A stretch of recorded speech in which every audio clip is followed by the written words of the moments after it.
Hi friends, welcome back to my channel sweet eating official. ఇవాళ నేను కొబ్బరి పచ్చడి ఎలా ప్రిపేర్ చేయాలో చూపిస్తాను. ఎప్పుడు చేసే విధంగా కానీ కొంచెం డిఫరెంట్గా అయితే ఉంటుంది. ఇలా అయితే ఒకసారి ట్రై చేసి చూడండి. చాలా ఈజీగా అండ్ ఇంకా టేస్టీగా కూడా ఉంటుంది. ముందుగా నేను దీనికోసం అయితే పచ్చి కొబ్బరి, పచ్చిమిర్చి, ఎండుమిర్చి, చింతపండు అండ్ పుట్నాల పప్పు అయితే తీసేసుకుంటున్నాను. ఇవన్నీ పక్కకు పెట్టేసి ఒక బాండీ తీసుకొని ఆ బాండీలో అయితే హాఫ్ కప్ పుట్నాల పప్పు వేసేసుకొని అది ఒక 5 మినిట్స్ అయితే మంచిగా బ్రౌన్ కలర్ వచ్చేదాకా అయితే రోస్ట్ చేసేసుకున్నాను.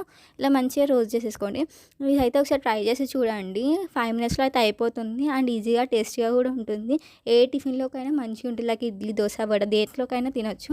ఇలా 5 మినిట్స్ పాటు అయితే రోస్ట్ చేసేసుకున్నాక నేనైతే ఒక ప్లేట్లో అయితే సర్వ్ చేసేసుకుంటున్నాను.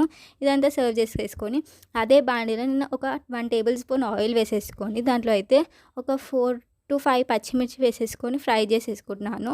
ఇలా ఫ్రై చేసేసుకున్నాక అండ్ అలాగే 2 ఎండుమిర్చి కూడా వేసేసుకొని మంచిగా బ్రౌన్ కలర్ వచ్చేదాకా మంచిగా నీట్గా ఫ్రై చేసేసుకుంటున్నాను. ఒక 2 to 3 మినిట్స్ అయితే ఫ్రై చేసేసుకోండి.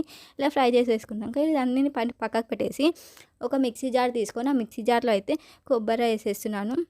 పచ్చి కొబ్బరి అండ్ అలాగే చింతపండు అండ్ అలాగే ముందుగా ఫ్రై చేసి పెట్టుకున్న పచ్చిమిర్చి అండ్ ఎండుమిర్చి కూడా వేసేసుకోండి. అండ్ అలాగే రోస్ట్ చేసి పెట్టుకున్న పుట్నాల పప్పు ఇవన్నీ ఒకసారి అయితే గ్రైండ్ చేసి పెట్టేసుకోండి. కచ్చాపచ్చగా గ్రైండ్ చేసేసుకోండి.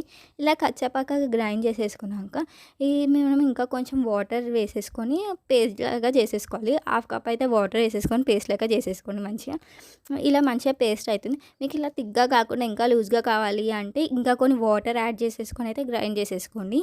నేను ఎంత ఒక బౌల్లో అయితే తీసేసుకుంటున్నాను. మంచిగా నీట్గా ఒక బౌల్లో తీసేసుకుంటున్నాను. సో నేనైతే పోపు పెట్టడానికి అయితే అదే బాండిలో ఇంకా కొంచెం ఆయిల్ వేసేసుకొని ఒక 4 to 5 ఎండుమిర్చి అయితే వేసేసుకుంటున్నాను.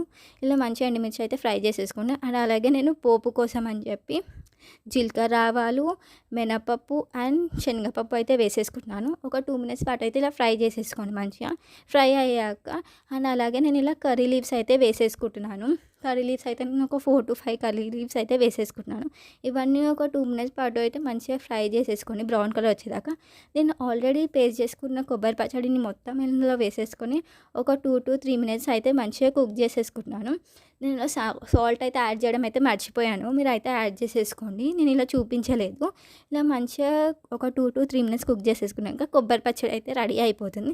నేను ఫస్ట్ టైం ఇలా ట్రై చేశాను కాబట్టి చాలా బాగా కుదిరింది. మా ఇంట్లో కూడా అందరికీ నచ్చింది. మీరు కూడా ఒకసారి ట్రై చేసి అయితే చూడండి. సో మరిన్ని వీడియోస్ కోసం like, share, comment and subscribe to my channel. So మరిన్ని వీడియోస్ కోసం స్టే ట్యూన్. Bye bye.